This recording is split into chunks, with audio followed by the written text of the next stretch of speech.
Friends, I welcome you to my channel. Before listening to this story, I will ask you to like and subscribe. It is not difficult for you, but it is pleasant for me. And we're starting. Dela Pritchard sat up in bed and thought about what had just happened. She looked at the man lying next to her and smiled. They had been dating for 2 months now, and in those 2 months, she had learned that Wilkani was more intelligent and talented than any man she had ever dated.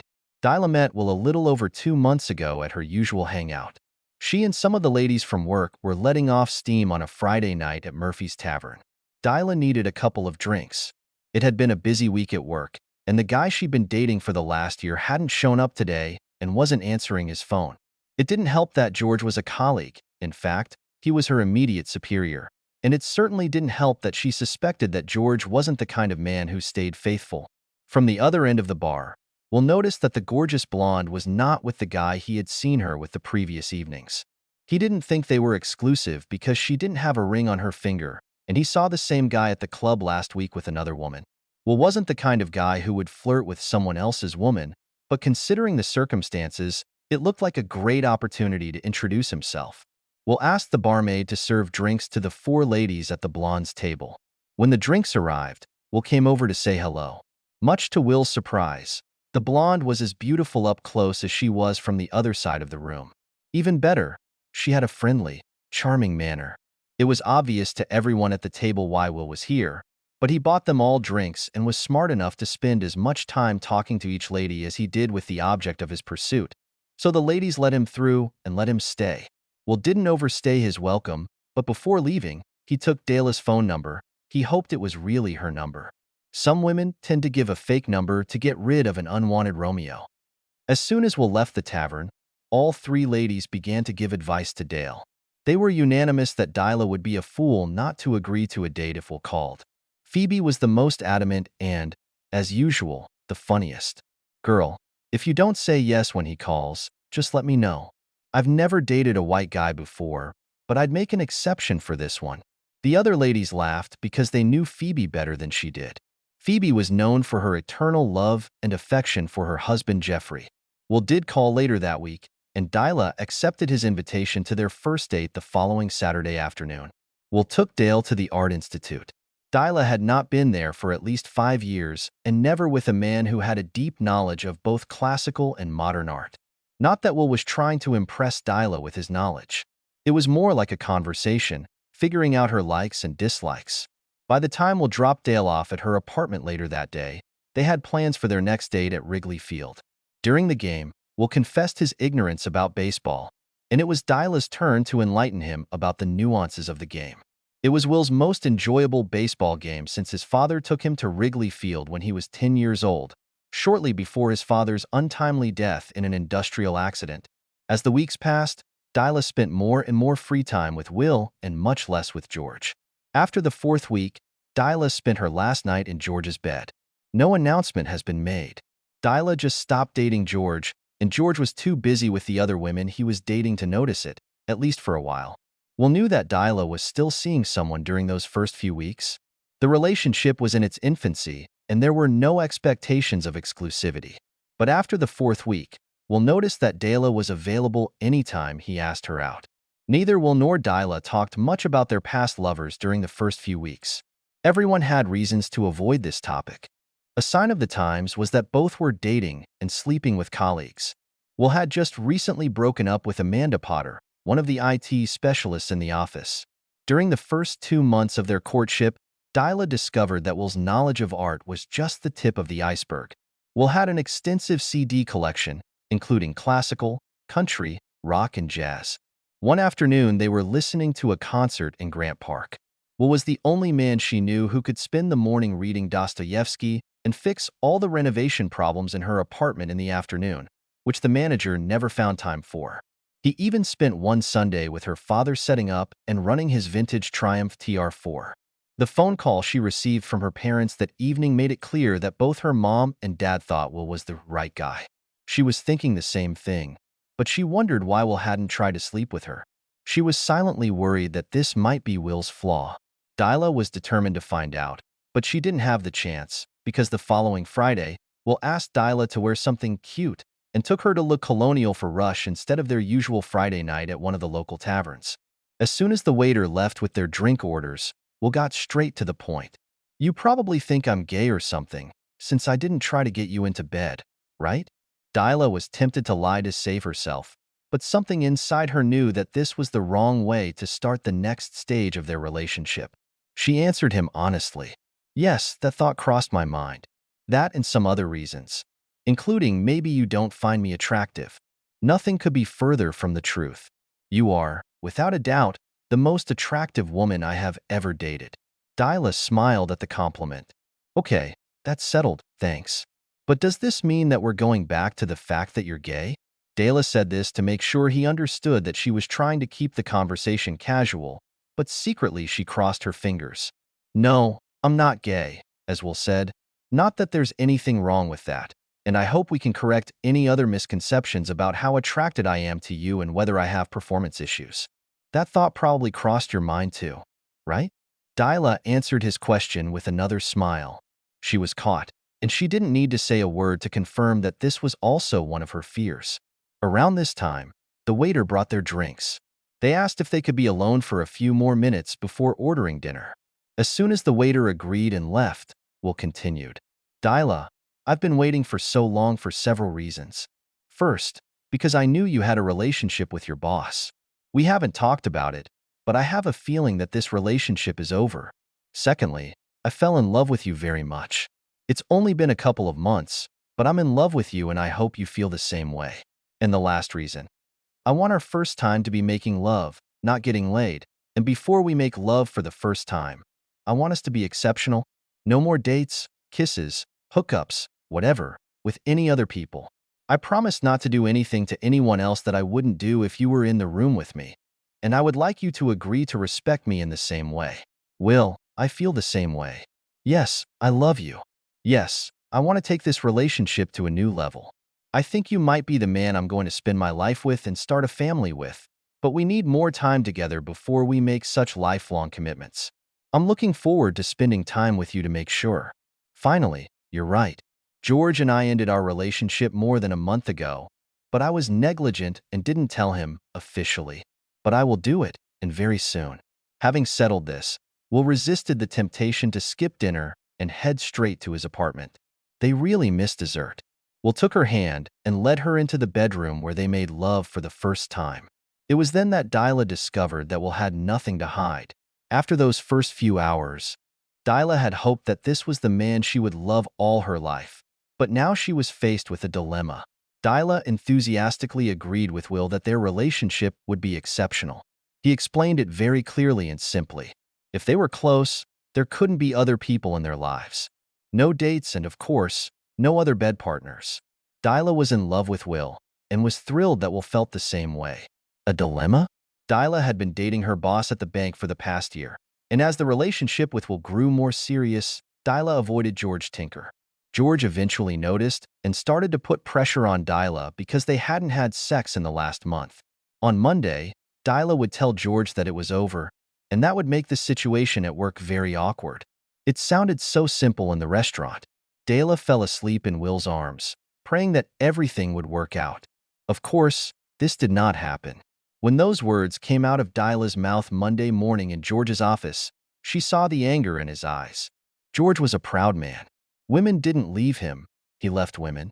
The only thing that prevented George from losing his temper and yelling at this little fool was that he knew that there were 5 employees on the other side of the closed office door who would hear him scream.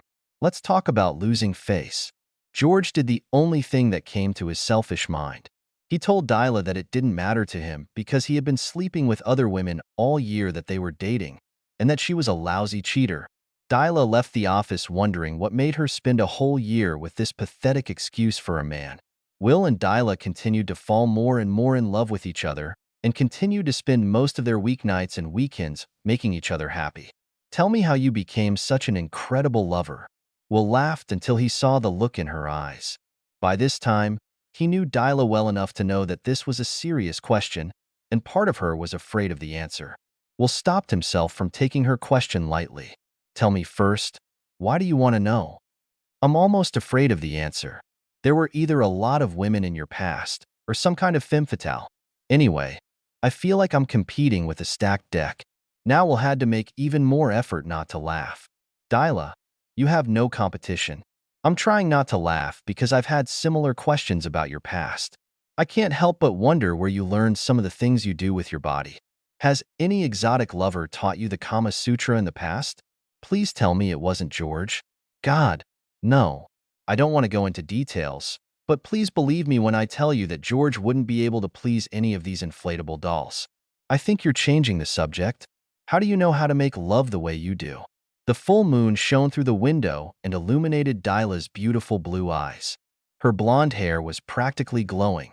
It was a moment of truth in their relationship, and Will was determined to pass this test. No secrets. I'm very lucky. In my senior year at university, I became the lover of one of the professors at my college. We weren't in love, but we liked each other passionately.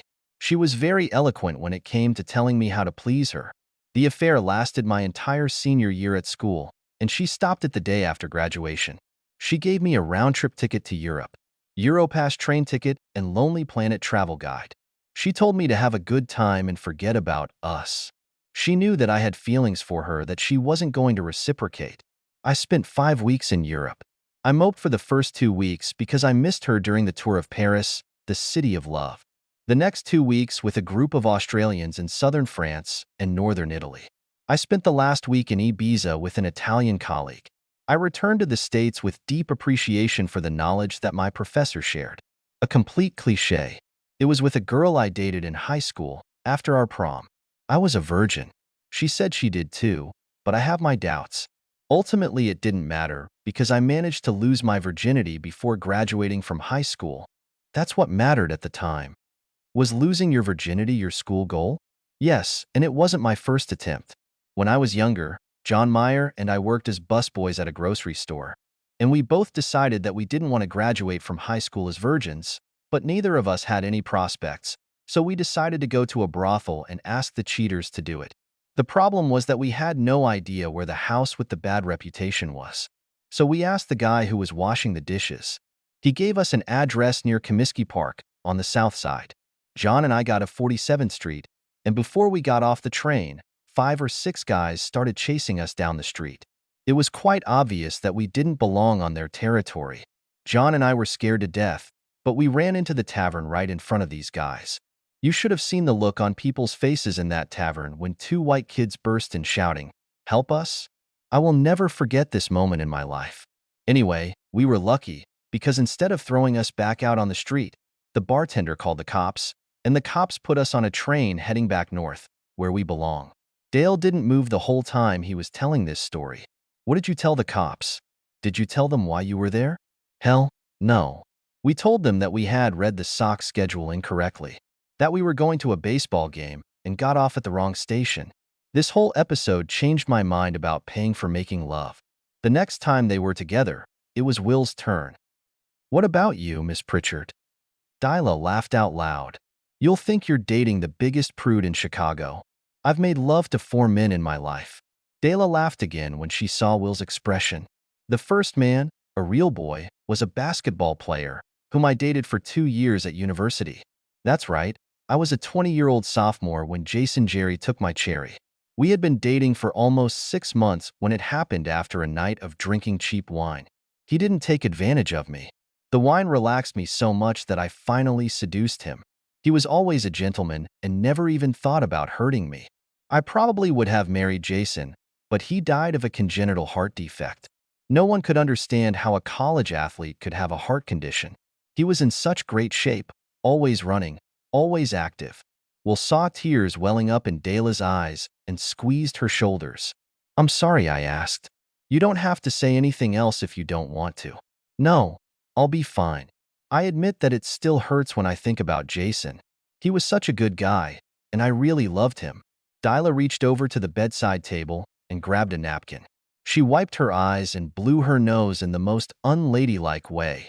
Dayla got out of bed and went naked to the bathroom, threw a napkin into the toilet, flushed the water, and returned to bed. Will had been watching her almost perfect figure all this time. Okay, number 2. This must be Jason's teammate, Tommy Rawlings. Almost a year after Jason's death, Tommy and I started dating. Jason's teammates have always been kind to me, before and especially after Jason's death. Neither of them did anything inappropriate, but gradually Tommy and I felt a mutual attraction and started dating without the others from our group of friends. A month later, I found myself in Tommy's bed. Will knew who Tommy Rawlings was. Rawlings spent 2 years in the NBA before injuring his knee. He was 2 meters tall and as black as coal. It was hard for Will to hide the fear he felt. Dyla noticed this and smiled. "Oh, I know what you're thinking. My friends say that you men are all the same. Of course, women are not much different. I can't tell you how many of my friends wanted to know what it was like to be with Tommy. Everyone assumes that it is as big there as anywhere else. Poor Tommy. The myth of the size of a black man is just a myth, if Tommy is any indication.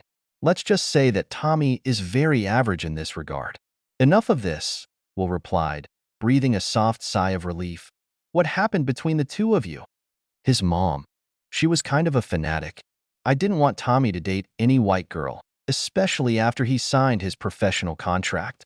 She thought I was going to steal his money, which was a real joke, because she was the one who drained him of blood when he only lasted a couple of years in the NBA. You could see her in the stands wearing tons of trinkets and yelling at the judges the few times he actually managed to play." "I'm sorry again. So, I guess that leaves George." "Yes, George. What a mistake that was." "A few months after my promotion to senior cashier, George began courting me. It wasn't harassment.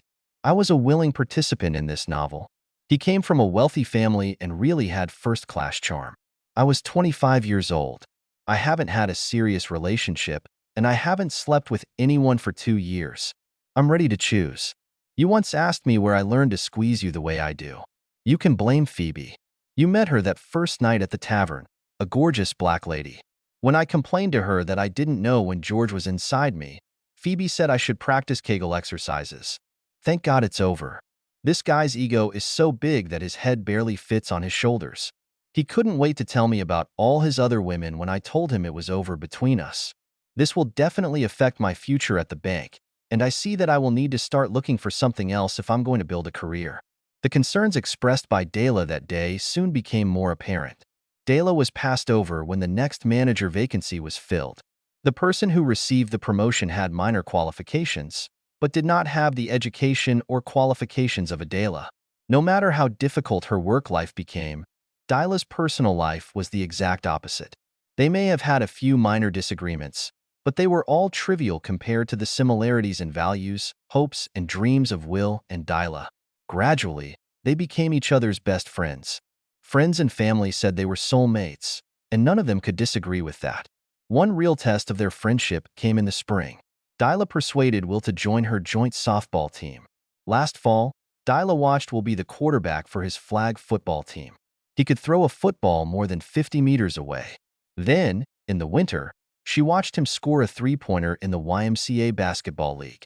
How could a guy who plays football and basketball so well be such a klutz at baseball? As a result, the team took Will to right field and forced him to bat ninth, while Dyla served and batted cleanly. Dyla was amazed when she saw how Will accepted this and accepted his role with dignity. Will wasn't completely devoid of ego. The night he punched her 3 times, he took Dale to his house and made damn sure she was used so harshly that she could barely walk the next day. Sometimes a man has to do what a man has to do. During the next game, Dyla secretly crossed her fingers whenever Will took up the bat, wishing there were more strikeouts. On the first anniversary of their acquaintance, Will proposed, and Dyla accepted him. The wedding was scheduled for December, just 6 months later. The offer didn't come as a big surprise, but Will's next statement was, "I've been offered a promotion. This requires me to move to an office in Milwaukee. It's a small increase, but it's a step forward. I told them I'd talk to you first. I will accept the offer only if you agree." Dyla was delighted with the news. "Accept the promotion. It's time for me to get my ass off the ground and find another job. I'll contact a bounty hunter in Milwaukee and start looking for a job. I hope I'll have something before the wedding." She actually found a job in Milwaukee, working for a local startup, First Business Bank. It was an additional income that was comparable to what she earned in Chicago, which was good because the cost of living in Wisconsin was slightly lower. Dyla immediately moved into Will's apartment, as the wedding was only 3 months away. The wedding was fantastic. Will couldn't help but smile broadly when he saw his bride walking down the aisle in a white dress. She looked like a character from Bride magazine, only she was real and was going to be his wife in 10 minutes. When Mr. Pritchard put Dila's hand in Will's, he looked into his eyes and said, "Take good care of my little girl." Will replied with all sincerity, "I intend to do it." 3 years later, Dila was an assistant manager and pregnant with their first child. Dila took a 3-month vacation when Billy, William Jr., was born. The owners of the bank, Mr. and Mrs. Johnson, were wonderful people to work with. Dale's staff did their job and pleased customers, while the Johnsons did their best to create a family-friendly work environment. Right after Billy was born, Will and Dale sold their apartment and bought a house. Life was good, but it soon ceased to be so. Dila couldn't believe her ears. Mr. Johnson called a staff meeting and announced that the bank had been sold to a large national bank headquartered in North Carolina. It was 2009, and the economy was going to hell. Small banks across the country were closing their doors or being absorbed by larger banks. It was no surprise that First Business Bank was being sold, and an even bigger surprise was that the man standing at the front of the room was introduced as the new executive vice president in charge of all retail banking operations in Wisconsin of the acquiring bank, George Tinker. Will returned home that evening and immediately realized that something was wrong with his wife. He washed the dishes and kissed their 6-month-old son before sitting down to dinner. He waited. She couldn't be pregnant because there was a glass of wine in front of Dila, and Dila never touched alcohol when she was pregnant. They ate in silence for no more than 3 or 4 minutes before Dila said those words. "We need to talk." Can these 3 words be followed by good news when spoken by a loving wife? Dila continued to break the news to Will about her new boss. Although Dila and George would not work in the same building, the reporting structure was such that they would probably spend hours together in meetings, either in the presence of other branch managers and assistant managers, or worse, one-on-one discussing her work or the work of her staff in the branch. Despite the nature of the topic, the conversation did not flare up. Both Dila and Will remained calm and discussed their options, which, as they realized after a long discussion, were very limited. They had just bought their house, increasing their budget to buy a house next door to good schools and big enough for 2 more children. The house lost value within the first year of their purchase, as did many homes at the time. They bought a property near the peak of the housing bubble, and now their mortgage has been turned upside down. They were luckier than most. The house lost only 25% of its value, but even after their 20% down payment, they still owed more than they could sell for the house currently. So, moving wasn't an option. Will suggested the following option. How about a new job for Dila? Probably unrealistic, given the current financial crisis and the number of bank failures. Too many bankers are out of work looking for new positions. The likelihood of Dila getting any kind of open position was minimal, especially at her current salary. They're stuck. That night, Will went to bed and held his wife as tightly as he could, waiting for her to fall asleep, but it would take some time. Will couldn't shake the feeling that he had let his family down. They weren't able to survive on his salary alone. In the near future, his wife will have to work for an ex-lover.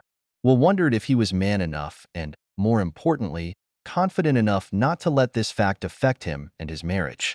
For the first 3 months, it seemed that all their fears were unfounded. George's communication with Dila was professional.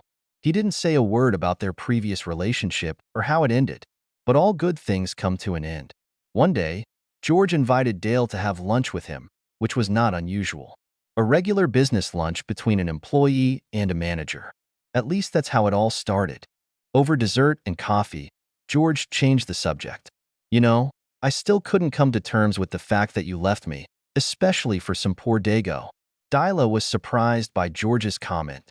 It sounded like a bolt from the blue, and it felt like a punch between the eyes. "George, what are you talking about? First of all, I don't like you calling my husband a dago or any other unpleasant word. Secondly, you said yourself that you made love to other women the whole time we were dating. Given your lack of commitment, our relationship has lasted longer than it should." George lowered his voice. "Listen, you little fool. If not, then the photos of you making love that I have will be seen by your jerk husband and many others." Dila couldn't believe her ears. The room spun, and her breath caught in her throat. That was the first time she heard about the photos. Before George had finished his demands, Dyla got up and went to the bathroom, where she lost her lunch. Tears were streaming down her cheeks. She went to the sink to wash her face and rinse her mouth. By the time she returned to the table, George was gone. Her cell phone rang, and without looking at the number, she answered the call. "I thought you'd be more pleased with the prospect of our getting to know each other again. It doesn't matter. You have until the end of the week to make a decision, and you better make the right decision." Dyla did not return to the department that day. She went home and spent the next few hours sitting in the living room, trying to figure out how her world, like their mortgage, had turned upside down so quickly and what she could do to get everything back to normal.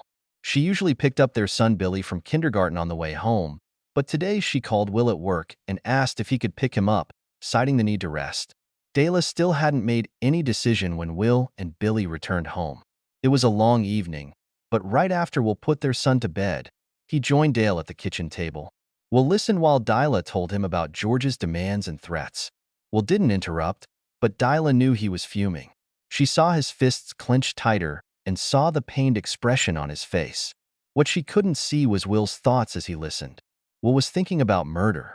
His only reluctance was the realization that killing George Tinker would destroy his family and he would never see his son grow up.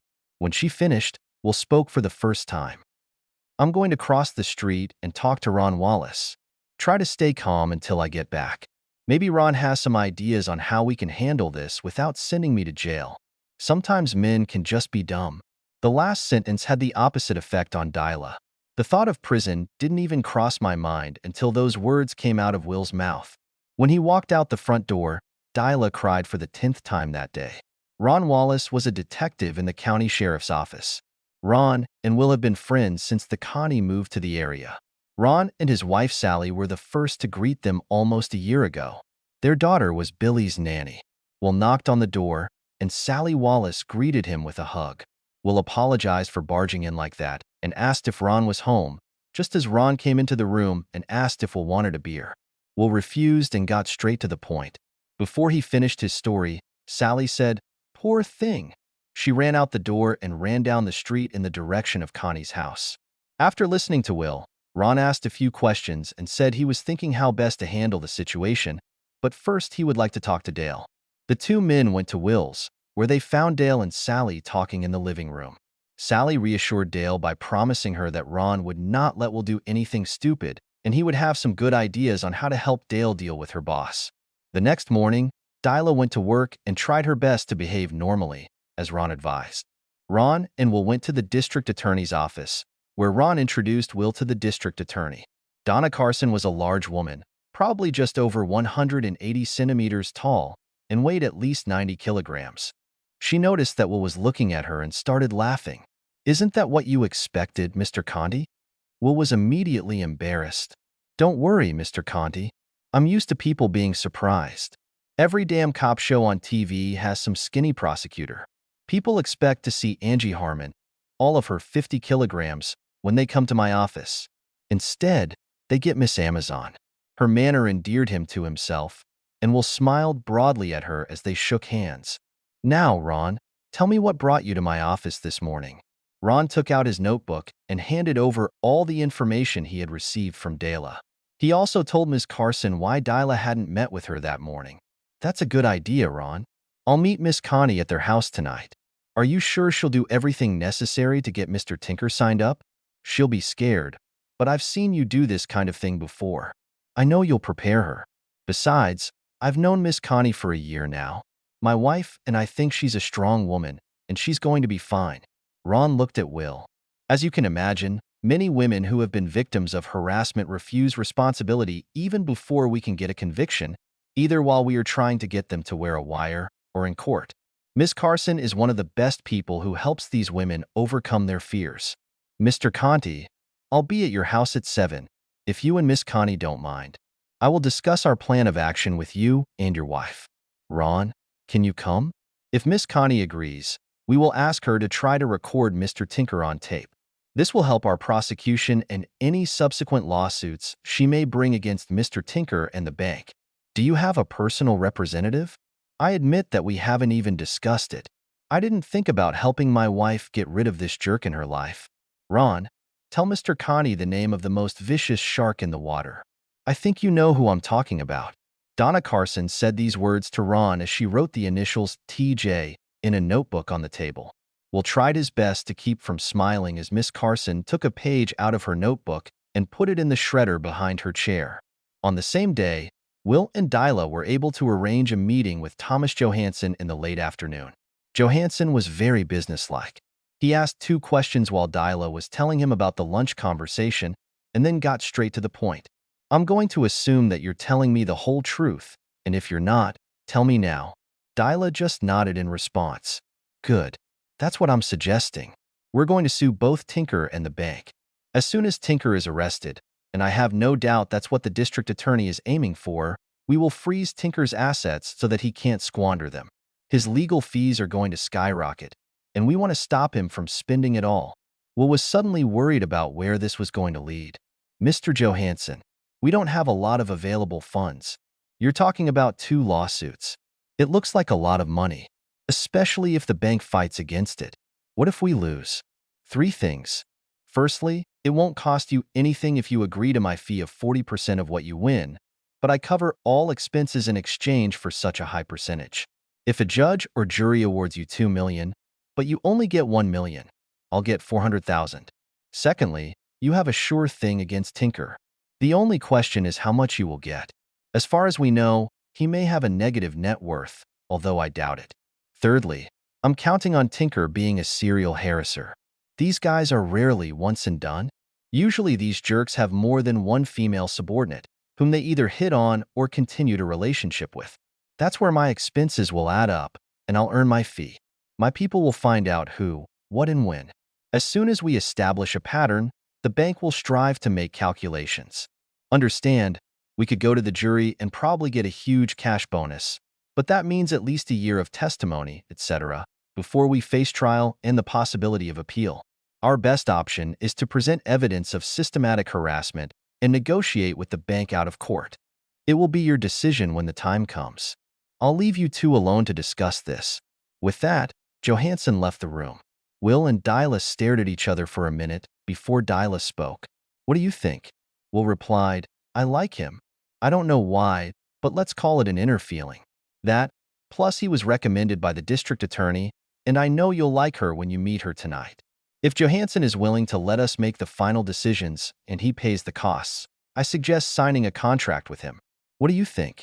Let's take the documents and read them. If everything is fine, I agree. Thomas Johansson smiled for the first time when Dyla told him what they had discussed. Since they had to return home to meet with Ms. Carson, Johansson promised that the documents would be delivered by courier to their home that evening. Will was right. Dyla liked Donna Carson, and she felt comfortable when the district attorney outlined her plans. Carson was glad that Connie had already met with a lawyer. Everything will happen quickly. If all goes according to plan, Mr. Tinker will spend the weekend in jail. I do not know Tinker, but if at any moment you feel threatened, do not hesitate to call me. This is my mobile number. It takes courage to do what you're going to do. I appreciate it because I want to get these predators off the streets, and I need your help to do that.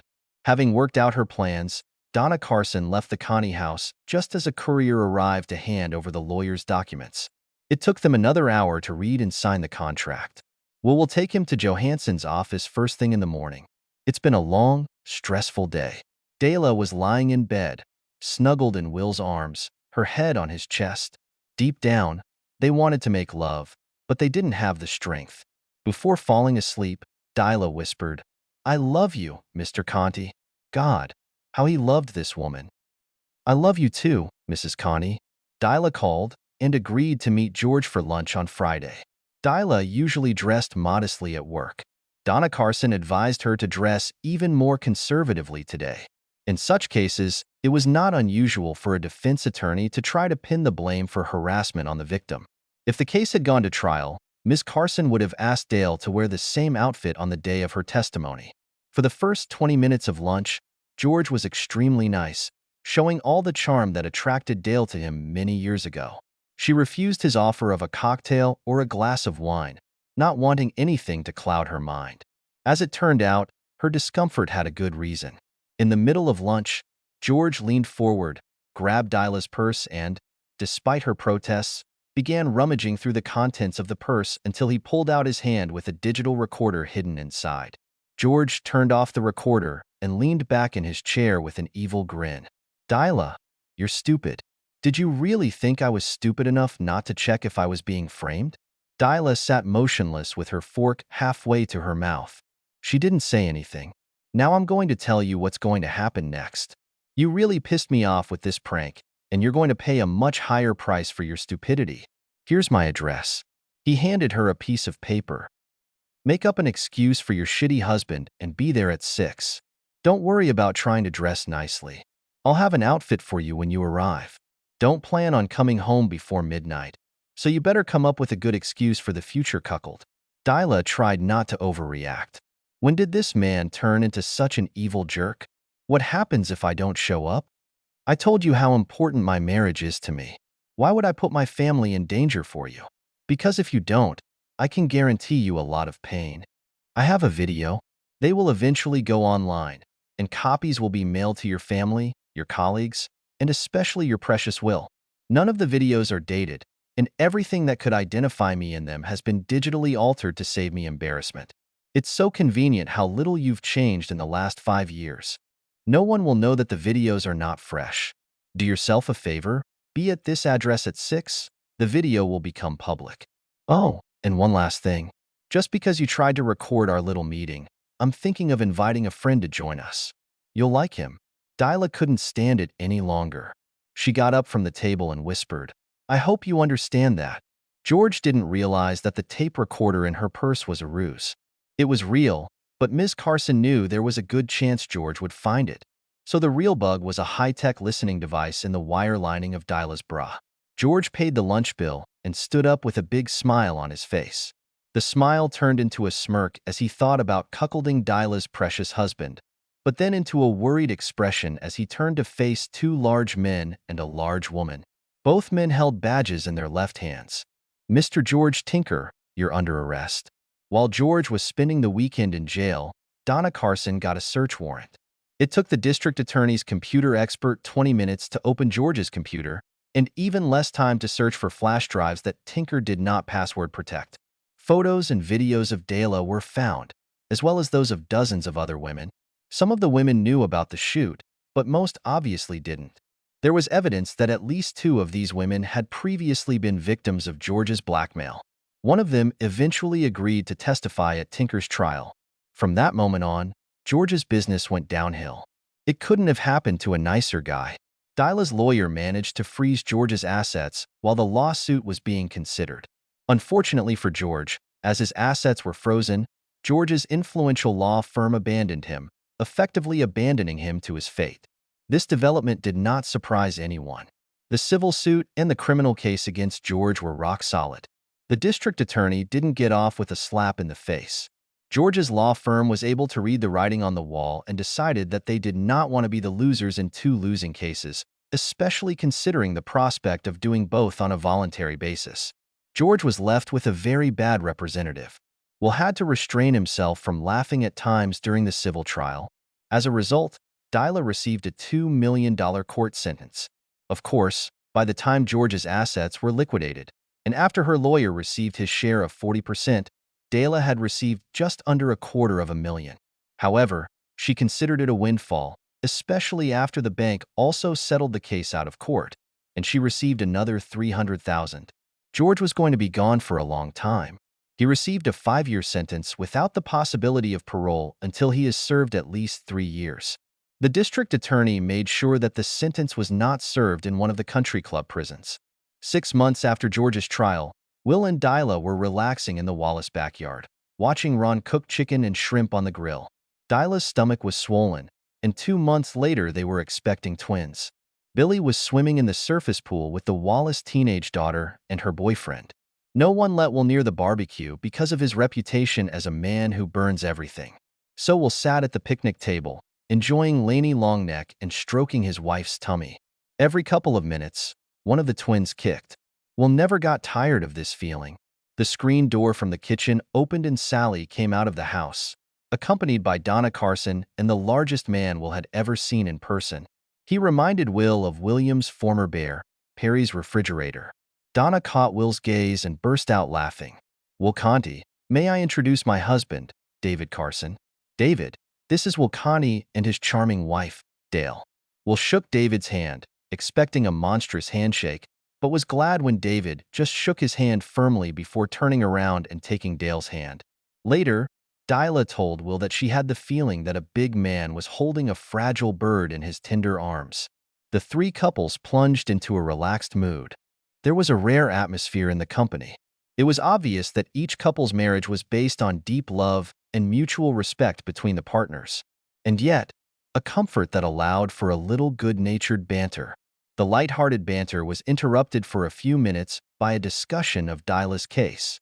Neither Sally nor David were privy to many details, but Sally shared one important observation.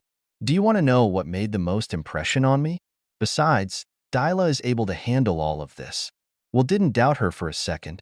It just proves how important trust is for a strong marriage. Soon after, it became easier again.